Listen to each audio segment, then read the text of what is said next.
Olá, pessoal, bem-vindos ao Desperto. Estou aqui com a professora do Método de Integração, grande pesquisadora Maria C. Pereira, que já é remida aqui no Desperto, né? E hoje ela vai contar tudo, sabe o que é tudo? Sobre a viagem que ela fez no Peru. Eu estou super curiosa, porque eu não fui dessa vez, mas a próxima eu vou. Com Tudo bem, certeza. Maria? Como vai você? Tudo bem, Cris? Tudo bem, pessoal? Hoje é um assunto muito bacana, que eu já contei uma parte, que é a parte histórica, né, na transmissão ao vivo de 2 dias atrás, que hoje é sexta, fiz na quarta-feira, e agora a parte mais emocionante, né, Cris? Tudo sobre os extraterrestres, a Isso, presença alienígena no Peru, as isso, provas e evidências que existem lá, né, Maria? é isso aí. E Maria fala hoje sério, né? vai rasgar o verbo com a questão ufológica aí, hein, pessoal? Com Você que certeza. gosta desse assunto, que está no meio ufológico, metafísico, fica ligado aí que você vai curtir. É isso aí. No Peru é o local onde as provas existem escancaradas, Cris. É isso que eu vou Que falar um maravilha, hein, pouquinho Maria? hoje, né? Então vamos Vamos, lá. vamos começar então. Eu quero começar logo perguntando, porque eu não quero perder tempo, pessoal, porque aproveitar, né, essa grande Uhum. pesquisadora aqui conosco. Maria, na pirâmide de Huaca Pucliana, no Peru, você disse que até lá o conhecimento foi suprimido. Por que você tem essa opinião? Pois é, foi uma surpresa para mim, porque no Peru é onde as evidências existem de forma escancarada, né?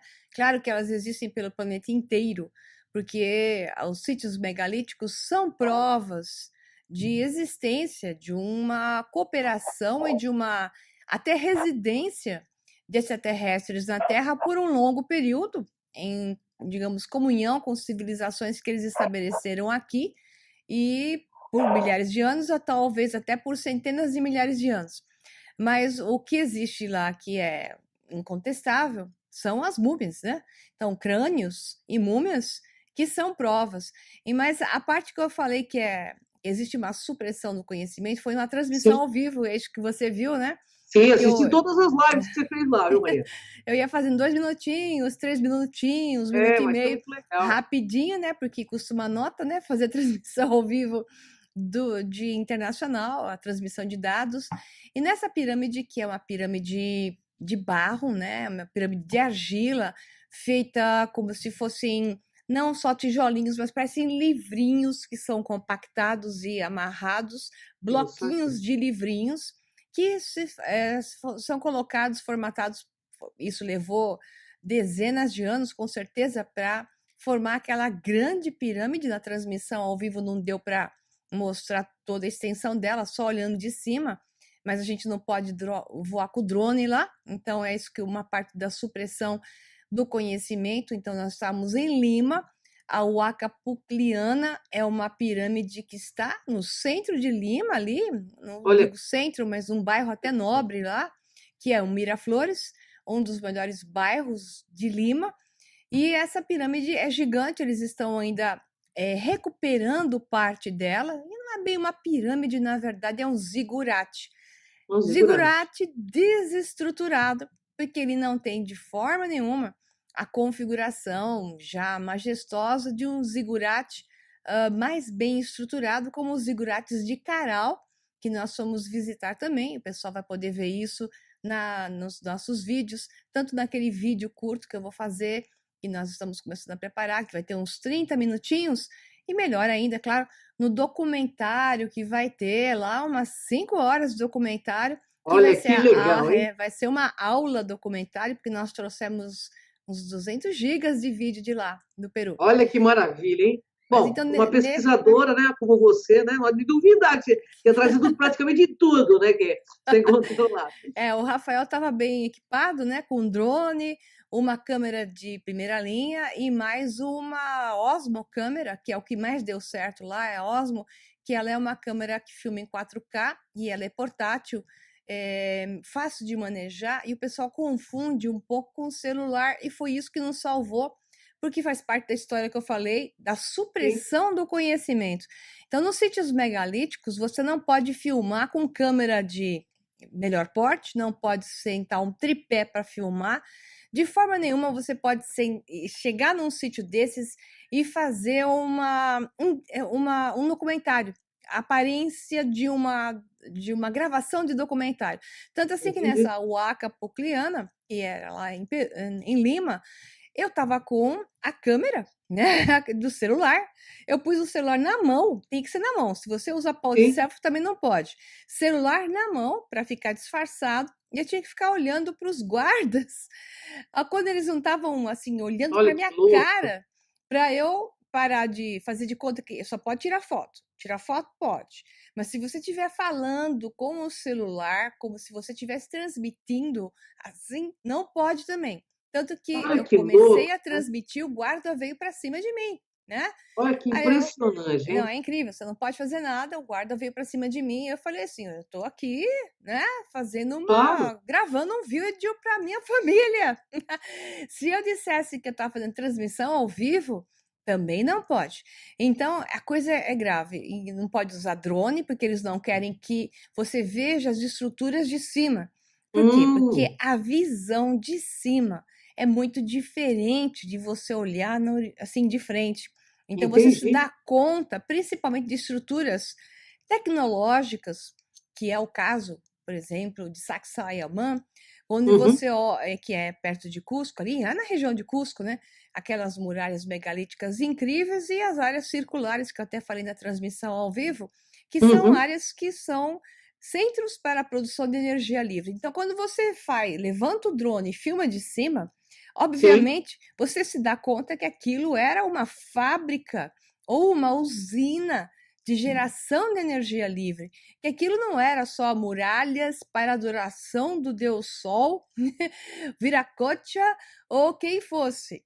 Então, a questão é assim, a grande mentira, ela fica sendo sustentada por uma imposição de uma história contada, que é aquela que se conta oficialmente nos livros de história. Então, os Uhum. guias vão repetindo coisas que são absurdas, tadinhos. É Eles que nem no são. Egito. Você vai para o Egito agora também, né? Isso, é. Você vai É, ouvir. eles parece que são todos formados para contar aquele monte de bobagem, de Isso. mentira, né? Aquela lorota toda que é impossível engolir aquilo goela É abaixo, difícil. né? Eles É difícil. mostravam lá uma pedra de, se fosse, né, Sacsayhuamán, o guia vem com fotinhos de um caderninho mostrando para você as imagens de como eles teriam colocado aquelas pedras de mais de 50 toneladas com um carrinho de madeira, com Uhum. rodinhas de madeira e as lhamas puxando. Pobres lhamas, né? Iam cuspir na cara dos caras até dizer chega, hein, Maria? Com certeza elas fazem Nossa. isso mesmo. Você tem que tomar um cuidado danado, porque elas fazem isso quando você menos espera. Então, talvez fosse a cola para grudar as pedras, né? Tinha É, uma quem certa sabe, né? utilidade as lhamas ali cuspindo. Mas, de fato, a parte horrorosa é essa, que eles não permitem mais a gravação. Isso é de um ano para cá, Cris. Antes o Peru estava permitindo, de um ano para cá surgiu uma lei marcial e é um monte de guardinha treinado para pular em cima, né? Então o Rafael que estava lá com o drone chegou até a polícia em Caral, Imagino. que foi o primeiro lugar, eles no toque chamaram a polícia e como o Caral é grande, eles demoraram para localizar o Rafael, foi um escândalo assim total. E ao menos pior foi que eles pelo menos pediram só para negativar, ou seja, deletar o vídeo e acompanha o processo para que realmente o vídeo seja deletado. Então, você não pode gravar. Menos pior, Interessante, né? porque Quem não poderiam tem ter. nada a esconder não teria por que, né, fazer É, isso, né? É. exato. Então, só assim, bom, aí eu falei para veio até um arqueólogo em Caral dizer que não podia gravar. Eu peguei um arqueólogo jovenzinho, né? Falei, não, jovenzinho tem tecnologia, não é possível, né? Eu falei, Claro. escuta, qual é a diferença? O drone filma em 4K. O meu celular filma em 4K. Então você está falando que não pode, que ele disse assim que não pode filmar, porque eles não querem que alta resolução, vídeos de alta resolução, Ah. deem detalhes Uhum. sobre as construções. Eu até não Né? perguntei por que não pode dar detalhes, né? Então eles estão escondendo detalhes. E o detalhe maior, claro que está por cima. Então, por cima é o que eu falei, quando você pega por cima, você se dá conta de que aquilo não é aquilo que eles contam. Então, a supressão do conhecimento está valorosa, os túneis estão sendo fechados, túneis que antes estavam abertos, que você podia pelo menos ver as entradas, eles estão fechando tudo para impedir que a informação seja dada, Cris. É isso que está Mas eu acontecendo. acho que houve um problema com você, Mariela, sabe? Porque você com essa faixa de professora Pardal, com certeza já desconfiaram que você não ia ficar só por cima, que você ia querer ir mais a fundo, né? Então, assim, o seu rostinho denuncia um pouco sua faixa de pesquisadora. Desculpa falar faixa, mas é que eu tenho descendência italiana. E estou Italiano. brincando com você, mas você tem cara de quem pesquisa, né, Maria? Então, É, eles estavam de olho, mas estavam de direto, olho. estão gastando muito dinheiro em guardinhas para suprimir, tá? Então, a única coisa que se pode fazer agora é o que salva, que eu falei, essa câmera Osmo, que é uma câmera que o povo não conhece direito ainda, e foi a que nos salvou, porque nos deu grandes imagens, e isso vai estar bem contado, então, nesse documentário Documentário. curso de 5 horas, que é o que a gente vai lançar depois. Olha, que bacana, hein, pessoal? É imperdível, hein? Porque o Peru é logo aqui, né? Então a gente tem que. Eu quero assistir esse curso, hein, Maria?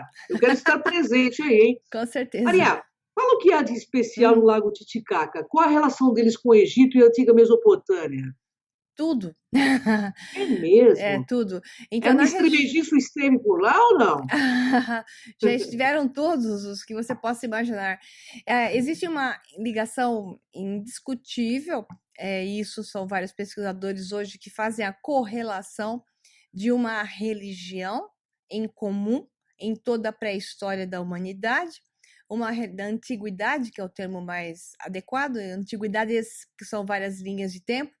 Existe uma arquitetura em comum, religião em comum, tecnologia em comum, conhecimento em comum, e povos que estão em linhas diferentes, ocuparam todos os dois hemisférios em todos os cantos do planeta.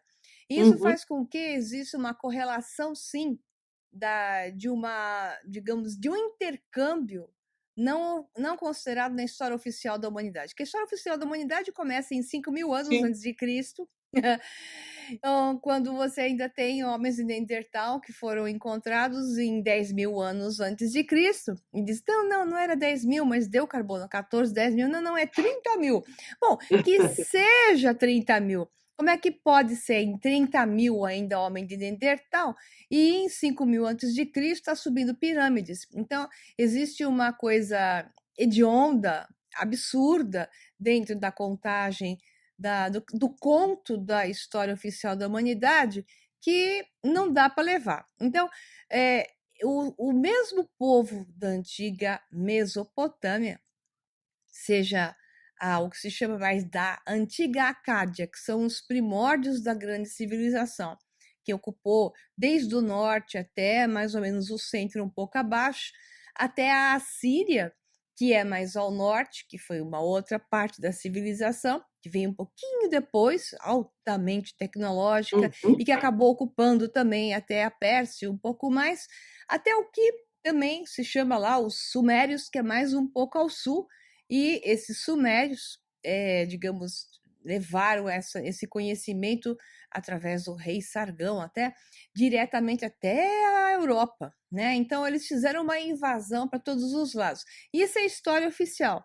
O que não está na história oficial é que esse povo surgiu do além, de repente erguendo os zigurates, porque eles tiveram uma ajuda de extraterrestres, obviamente, que os criou, né? Então, essa turma toda é imagem e semelhança de deuses, está nas tábuas sumérias, Zacarias Sitchin é um dos que falou muito bem sobre isso, depois veio o Anton Parks, que estendeu o que Sitchin falou, entre outros que também falam isso com muita categoria, e obviamente essa turma é a turma que influenciou o Antigo Egito. Depois nós podemos desconsiderar a existência do continente da Atlântida, que, claro, os atlantes eram extraterrestres que estiveram centenas de milhares de anos na Terra, então Sim. acabaram sendo extraterrestres terrestres, esse é o termo, né? Então essa turma toda passeou pelo planeta durante centenas de milhares de anos, aplicando uma tecnologia em comum. Eu acho até que o que eles tinham era uma normatização de tecnologia, como nós fazemos hoje. Eles iam boas práticas de fabricação, de aplicação, boas práticas de tecnologia. Então, eles seguiam uma normatização. E então, a antiga Suméria, os sumerianos, ou chama então antiga Mesopotâmia, eles estiveram no Egito, obviamente, mais próximo, e estiveram também no Peru, Bolívia, e colocaram suas fábricas, que eram fábricas de extração de minérios. Agora, quando a gente fala de antiga Suméria, a gente está falando mais ou menos em 3.000, 3.500 anos, para um pouquinho mais, tipo 1.200 anos antes de Cristo. Essa é a fase final em que eles estiveram por lá também. Só que os que deram origem aos sumerianos eram centenas de milhares de anos antes, estiveram na Terra, se foram, voltaram, e mais ou menos em 8.000 antes de Cristo, voltaram e recriaram a civilização, né, da Mesopotâmia, que então se tornou o que eu falei, assírios, sumérios, acadianos e por aí vai. Então, Maria, nessa tem uma fase... pergunta aí que não quer calar dentro de tudo isso que você está falando. Os Anunnakis, reptilianos, que seres especificamente estiveram por lá? Por todas essas construções que você viu. Era uma sopa de extraterrestres, Cris. Então, essa sopa de extraterrestres, em parte, é o que se chama de Anunnaki nas tábuas sumérias, que Anunnakis não eram só aqueles que eram do planeta X Nibiru, né? Sim, eram também os que vieram do céu e os que vinham do céu, os que vinham de cima, né? Então, que eram vários. E esses vários fizeram uma festa, parece que especial, no Peru e Bolívia, porque lá existiu realmente uma grande gama de diversidade de formas, de crânios, de esqueletos. Então, no Lago Titicaca, o Lago Titicaca é a história do povo, digamos, a mitologia andina é o termo, que lá tem uma mania de dizer que tudo é inca, mas isso também é uma grande mentira, né? A história de que tudo é inca, foram os incas, isso é doloroso também, porque os incas ficaram ali reinando durante 150 anos, não mais. Então, tudo que os incas encontraram, na verdade, estava em seu grande porte de outras civilizações. Então, os incas, entre outros, fizeram uma recuperação de sítios destruídos que tinham dezenas de milhares de anos a centenas de milhares de anos. Então, a questão dos incas é uma longa história que eu vou discutir depois naquele documentário, que aqui não vai caber, mas o que eu quero dizer é que existe uma mitologia andina, para não sair da sua pergunta, e essa mitologia diz que os deuses saíram do Lago Titicaca. E esses deuses tinham uma espécie de barcos ou naves que saíam das águas e se sustentavam nas águas e também voavam, né? Então, esses seres que saíram do Lago Titicaca, o Lago Titicaca pode ser um portal, né? Pode estar ligado por túneis que levam a outras regiões do planeta. Então, esses seres tinham e passaram para os que foram criados na região do Lago Titicaca. Veja bem, onde está a prova do que eu estou falando? A língua proto-suméria, porque não há mais dúvida da prova indiscutível, que está em vários ângulos. A primeira prova da antiga Suméria, seja a Síria ou, digamos, Mesopotâmia em si, né, a região entre o Tigre e Eufrates, sejam assírios ou sumerianos, acadianos, essa discussão não cabe, mas é dessa região. A língua proto-suméria, com uma pitada assim de acadiana, está gravada em vários pontos. A principal delas é o que se chama de Pedra Roseta do Peru, que é a que deu a tradução para o que estava escrito ali. Então, você tem uma linguagem tipo proto-aimara do lado de uma linguagem proto-suméria, numa fuente, chama-se fuente, que é uma espécie de um vaso, onde uma parte está gravada nesse proto-sumério. Então, e acadiano. Isso significa que essa fonte magna, chama fonte magna, né? Ela dá a prova de que esse povo esteve por lá, e na região dela foi encontrada, foi escavada, se mostra que ela tinha dezenas de milhares de anos. Então, eles estiveram por lá, criaram uma civilização por lá. E onde está outras provas como essas, estão na região de Pumapunku e Tiwanaku, que já é ao sul do Lago Titicaca, né? Então, provavelmente esses construtores de zigurates, que eram na antiga Mesopotâmia, construíram os mesmos padrões de zigurate, como nós podemos constatar em Caral, como podemos constatar a tecnologia e a língua que ficou gravada ao redor do Lago Titicaca, ao sul, especialmente entre Peru e Bolívia. E outra graça, que é indiscutível também, é o povo aimara, que fala várias palavras de chinês, japonês. Na linguagem aimara você encontra japonês, chinês e o gutural do sumeriano, que era uma linguagem original extremamente gutural. O som foi incrível para mim e revelador, eles falando. Na hora meus olhos saltaram, assim, né? Nitidamente proto-sumério, e eles reconhecem que é uma linguagem gutural muito difícil de falar. E da onde veio essa linguagem gutural muito difícil de falar? É de um povo que sumiu, e eram os Urus. Né? Eu vou querer saber deles, hein? Você vai falar dos Urus já já. Então, essas provas são indiscutíveis. Existe uma história não contada de uma migração desses, digamos, antigos sumerianos, assírios, etc., mesopotâmios, para o Peru, colonização, deixando sua linhagem, inclusive, nós vamos discutir depois, as provas do DNA também. Olha que maravilha. Maria, quem são os Urus e sua ilha flutuante? Qual a relação deles com os extraterrestres? Então, esses Urus, que se chamam Urus, ali no Lago Titicaca, que eles fazem as suas ilhas flutuantes de Totora, o nome é Totora. A Totora, você vê que é uma palavra que lembra muito japonês, né? Eles têm várias palavras que lembram japonês demais. É uma espécie de junco, é um junco, né? Que ele tem mais ou menos 1 metro de altura, assim, que eles cortam até com a terra. Tem plantações disso, né? Áreas alagadas e gigantes ali no Lago Titicaca. Eles pegam essa totora de metro quadrado por metro quadrado, vão amarrando elas e isso flutua, né? Formaram ilhas flutuantes. Mas essa não é a origem deles. Isso é alguma coisa que surgiu dos anos 30 para cá, segundo relatos. Originalmente, os Urus eram o povo natural da região que foram criados pelos deuses, né? E que, então, viviam no Lago Titicaca em barcos de juncos. O barco de junco deles, até hoje, é idêntico aos egípcios antigos de juncos, mesma estrutura, mesmo design, mesma forma de construção e da antiga Mesopotâmia. Então, você tem, novamente, uma reprodução de um mesmo conhecimento e uma mesma tradição.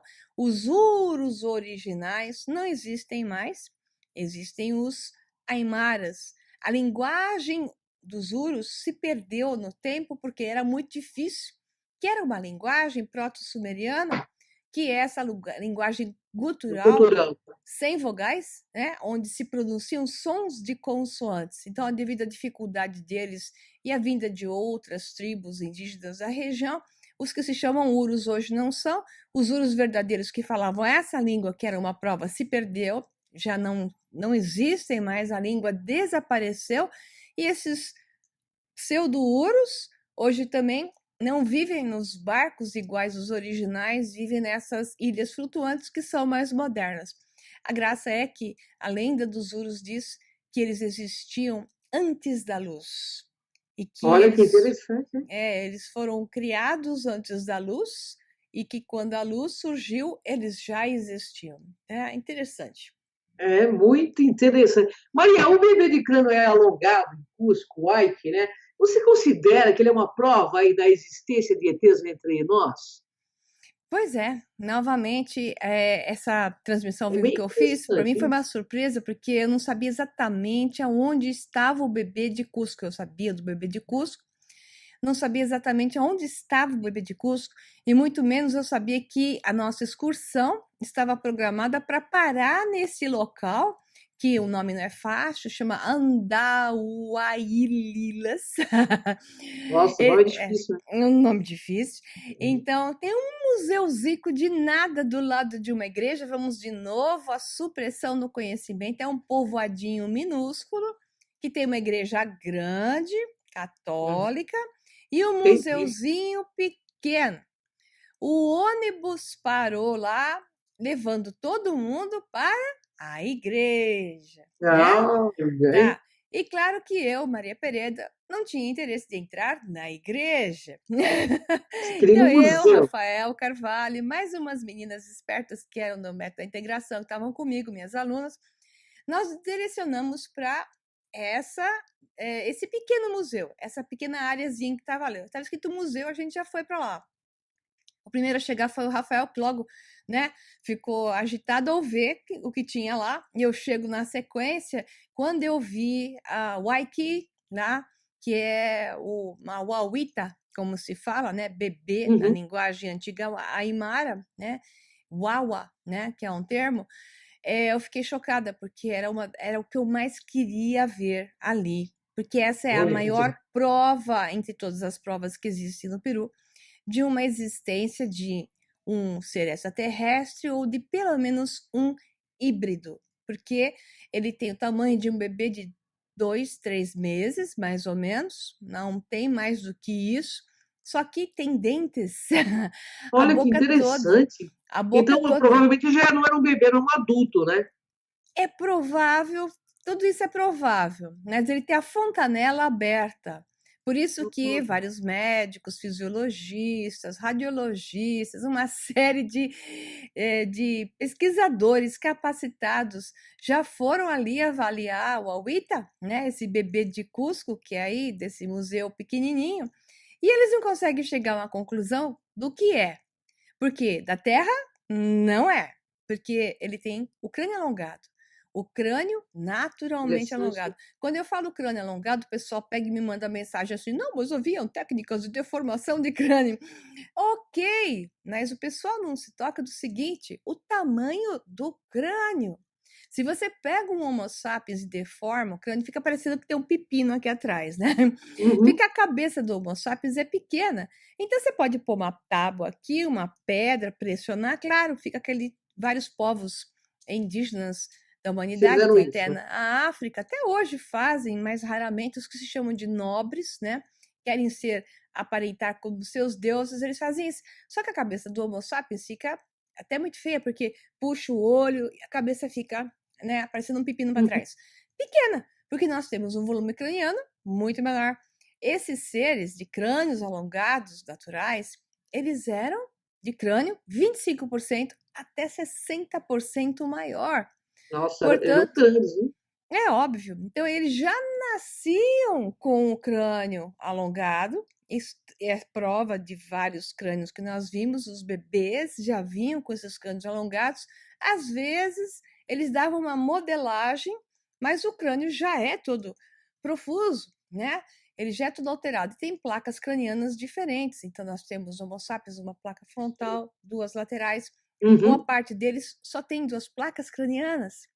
A fossa ocular muito maior. Eles tinham olhos muito maiores. Alguns eram chamados de los orejudos, né? Orelhas grandes, porque eles também têm uma fossa aqui maior para as orelhas. Então, eles não deviam ser muito bonitos em alguns aspectos para o nosso nível de estética. E esse bebê, o Auita, né? O Aiki, nós não sabemos então se é um bebê ou não, mas ele tem características de bebê e características de adulto. A única coisa que se pode dizer é que ele está com o esqueleto inteiro, Cris. Eu contei 10 costelas, Nossa, não que consegui interessante. achar 12 ali, achei 10. Os humanos da Terra têm 12 costelas, né? É bem diferente, já começa aí, né? Então, ele é completamente distinto, tá lá. Aonde? Do lado da igreja, num museuzinho que é só uma portinha, largado num canto que pede para as pessoas deixarem qualquer gorjeta, né? Então, 2, 3 no Evo Soles, que dá 2, 3 reais, 4 reais aqui, né? É o que eles pedem para você deixar lá de contribuição espontânea. Isso está largado lá. E na hora que começar essa onda maior de comprovações, esse tipo de esqueletos vão acabar entrando no mercado negro. Boa parte do que eu pude perceber ali, Cris, que é a parte triste que eu tenho para Que contar, triste. né? Nós temos vários museus de Paracas, que quando você chegar nessas perguntas, acho que vale a pena eu colocar, Claro. as múmias e os crânios estão sumindo. Eles estão sendo vendidos para o mercado negro, por quê? Porque a verdade vai ser revelada em breve. Sem Esse em dúvida, breve, sem dúvida. esse em breve Estamos pode no ser 10, limiar 15 disso, né? anos. Isso, então, o valor dessas múmias, dessas provas, era zero antes, porque ninguém olhava. A partir do momento que começa a crescer digamos, o caminhar da verdade, eles começam a ter valor para o mercado negro. E Sem estão dúvida. sumindo. E estamos no limiar disso, né, Maria? Sim. O que é uma grande pena, porque o Peru realmente ele teria que ter isso como vamos dizer, um patrimônio da humanidade, né? Até no mundo inteiro, Cris. O que acontece é que o Peru não escondeu até agora, né?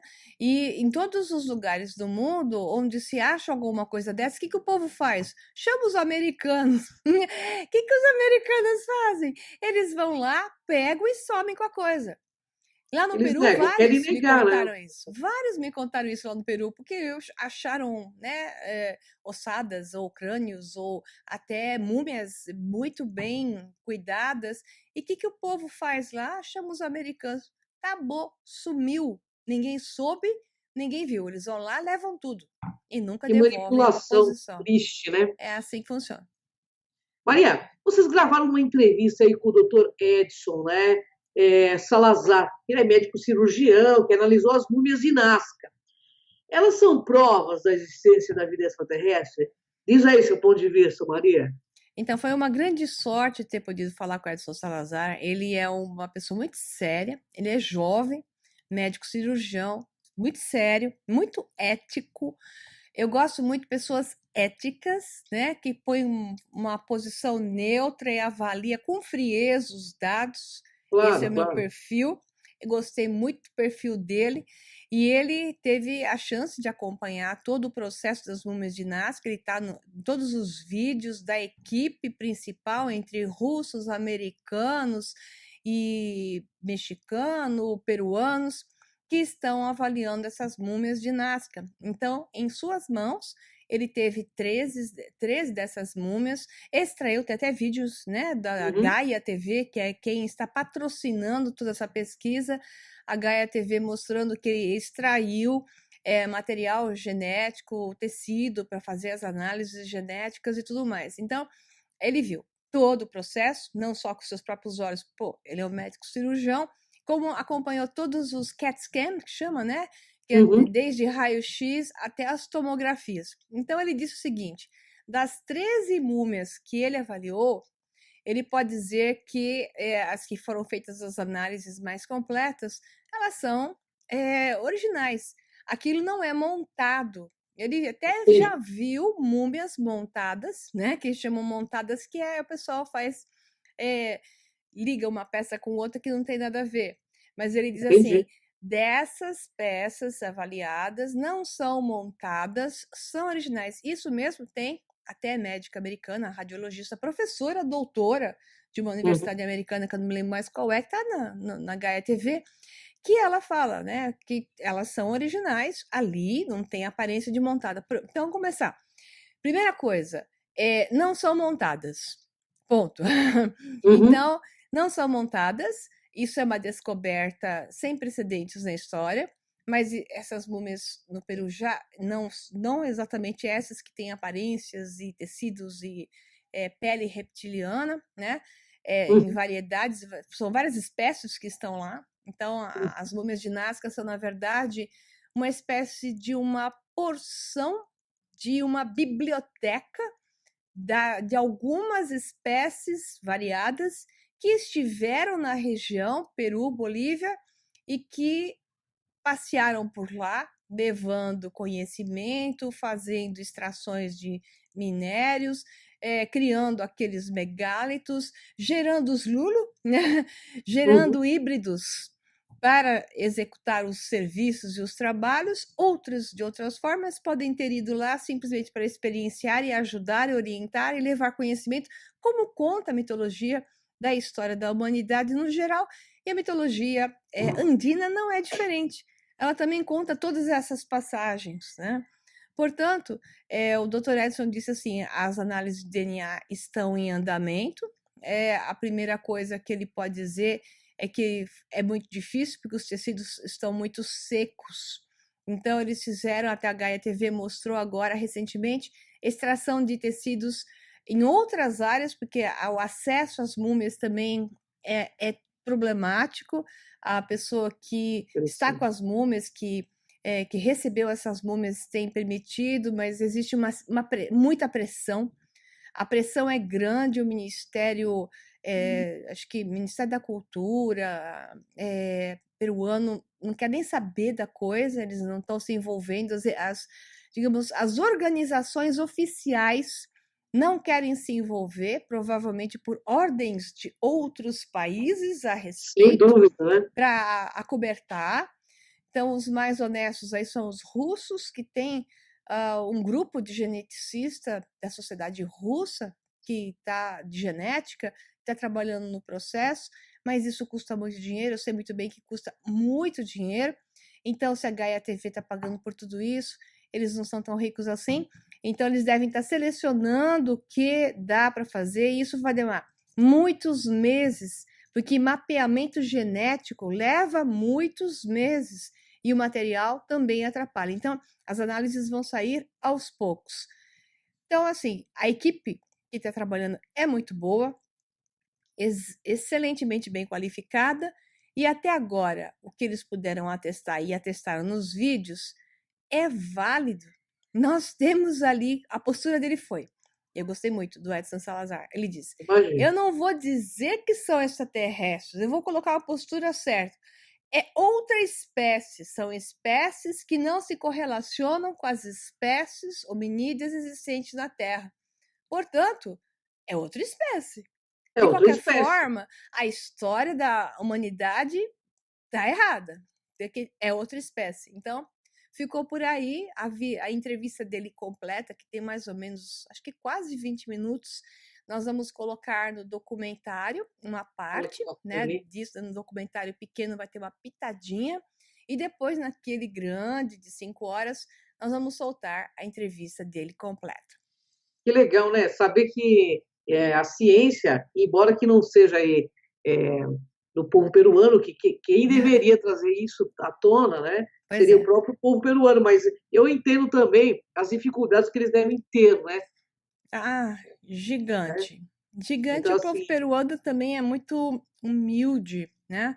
Existe um processo de natureza humilde e existe uma característica intrínseca no peruano que é da submissão.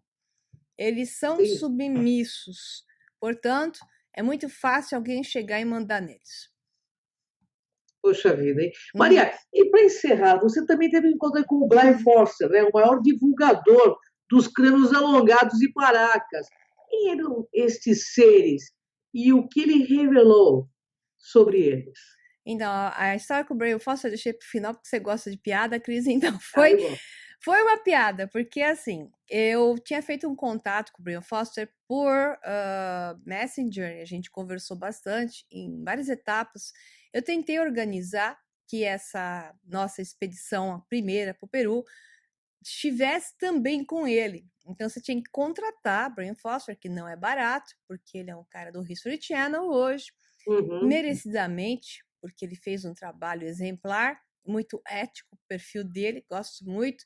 Então, eu tentei contratar um pacote, pelo menos nos 3 dias na região de Paracas, onde ele queria nos levar também para Nazca, e devido ao valor que ficou, o Peru não é barato, então o pacote no total peruano ficou alto, porque o Peru é caro, né? E é bem mais caro que o Egito, por surpresa. Então, quem vai para o Egito conosco é incrível. Nós vamos para o Egito pagando menos do que se pagou para ir para o Peru. Ah, eu acredito. E o Peru, tudo é muito mais caro. Então, adicionar Brian Foster ali ia custar muito. Então, no final, eu não consegui fechar com ele. Aí eu fiquei naquela frustração, né? Eu queria. Mas eu vi fotos de você com ele, né, lá? Isso, então, a graça é essa, porque a sincronicidade, ela te coloca aonde você tem que estar, se aquilo Sem for dúvida. relevante para você e você entregar. Eis que estávamos indo para Paracas no ônibus, né? E tinha um monte de restaurantes no caminho, o povo reclamando: pô, para nesse restaurante, tô com fome, quero ir no banheiro. Sabe o que é, pessoal de excursão? Era acho que Uhum. umas 4 horas de ônibus, ou quase isso, não me lembro bem, mas com certeza, que eu vou apreciando tanto que eu acabo nem prestando atenção, mas é mais ou menos isso para chegar em Paracas. E eis que, enfim, depois de muito brigar com o motorista, ele parou em um daqueles rodopostos de estrada, bacaninha até, né? Entramos lá, pedimos sanduichinho, todo mundo morrendo de fome e tal. E eu me levantei, não sei porquê, e fui para um corredor também, não sei porquê. E nesse Olha a corredor sincronicidade. vinha o Brian Foster na minha direção, nariz com nariz. A excursão tinha 25 pessoas. Ninguém viu o Brian Foster. Todo mundo lá sabe quem é o Brian Foster. Ninguém viu. Eu me levantei e eu dei de nariz com ele. Olha que E aí interessante, hein? eu gritei na cara dele: Brian Foster! Ele até que levou um maior susto. Porque eu não fiquei entusiasmada em ver o Brian Foster. Eu fiquei entusiasmada, embora ele mereça todo esse crédito, eu fiquei entusiasmada pela sincronicidade. Escuta, era para Claro, mim. sem Eu dúvida. e ele fomos sincronizados. Ele virou para cá, eu virei para cá no mesmo corredor. Era para nos Olha que encontrarmos, interessante. entendeu? Aí eu falei para ele: caramba, eu vim para cá, estava no ônibus lendo o seu livro. Acho que ele quis testar e falou assim: ah, pega o livro então que eu dou um autógrafo. Aí o livro até do Rafael. O Rafael pegou o livro, né? E ele deu autógrafo para mim. Até o Rafael falou assim: o livro era meu. Colocou para Maria. Eu falei, mas nessa hora serve qualquer coisa, né? Mas eu vim lendo o livro dele. Aí o Rafael falou: pede uma entrevista para ele.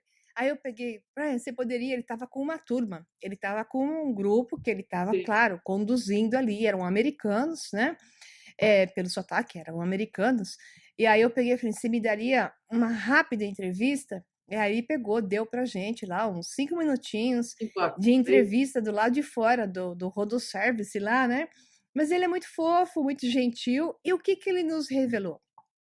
Então, eu já até sabia disso, mas eu pedi que ele falasse, que o tempo era tão curto. Eu falei: Brian, conte o que tiver de mais interessante com relação a esses crânios alongados de Paracas. Aí ele colocou a questão que veio, de fato, um doador, enfim, que uma pessoa que não se identifica entregou US$ 50.000 para ele, para poder fazer, enfim, os exames de DNA nos crânios alongados de Paracas, nesses crânios fantásticos que eu fiz, né, até uma transmissão ao vivo em um dos Uhum. museus, porque são vários museus. Era o Juan Navarro Hierro, é o principal que eu falei, que está na Marina de Paracas, que o Juan Navarro morreu a questão de mais de um ano atrás, e isso fez toda a diferença. O Museu Juan Navarro tinha muitos crânios espetaculares. Os melhores já não estão lá, porque ele morreu, esse senhor, que era Olha quem só. cuidava disso, quem encontrou esses crânios, juntou esses crânios, eram centenas desses crânios. E, obviamente, quem está cuidando disso agora são os filhos, netos, né? Nítido, eu acho, posso estar sendo injusta, mas pelo número de crânios que estão expostos e pela qualidade dos que estão expostos, aqueles espetacularmente melhores se foram. E para onde se foram? Para o mercado negro. Essa é a minha opinião, tá? Porque eles não estão mais lá. Não duvido, não. É. E aí, o Brian, então, que cuidava também desse museu junto com o Juan Navarro, hoje não cuida mais, né? E aí ele pegou e disse o quê? Então, nós pegamos amostras de vários desses crânios que estão em excelente qualidade, foram mandadas agora com essa doação de US$ 50.000, enfim, né? Que resolve boa parte, mas não totalmente, mas boa parte das análises dá para fazer. Uhum. Mandaram para três laboratórios americanos, E as primeiras respostas, que isso vai demorar ainda uns 2 meses para resultados maiores, ele falou que acho que 12 amostras foram retiradas para 3 laboratórios analisarem. E note bem, me ouça agora. Vamos lá, tô ouvindo, Maria. A primeira análise que saiu de haplogrupos significa que a origem desses crânios é da antiga Suméria. Que interessante. Eles têm o mesmo haplogrupo dos sumerianos. Mais uma prova de que realmente essa similaridade entre Peru, Egito e Mesopotâmia tem a ver não só com uma coincidência, mas sim com o mesmo povo que ali colonizou. Então, o que nós temos nos crânios de Paracas, de alguns deles? A mãe é da terra, ou seja, eles são todos, as amostras deles, quando eles retiraram, híbridos, porque ficaram aqui dezenas de milhares de anos na Terra, né? Então, ocorreu a hibridização. Então, a mãe da terra. O pai é desconhecido. Não se reporta as espécies hominídeas naturalmente conhecidas em banco de DNA. Tá? Então, que interessante, hein? É uma prova absoluta. É uma prova. Exato. E você acha, Maria, no seu ponto de vista aí, pesquisadora, que América do Sul, por exemplo, Chile, Peru, Bolívia, tem um papel fundamental para trazer essa verdade? O que acontece hoje com a supressão, então, Cris, a pressão é enorme. Os órgãos governamentais não vão se manifestar ainda. Os centros de pesquisa ligados a órgãos governamentais tentam descaracterizar toda essa pesquisa que é feita por grupos independentes. Então, os grupos independentes que vivem de doação, boa parte deles, como é o caso do Brian Foster, né? Que estão revelando, através de boas análises, a verdade.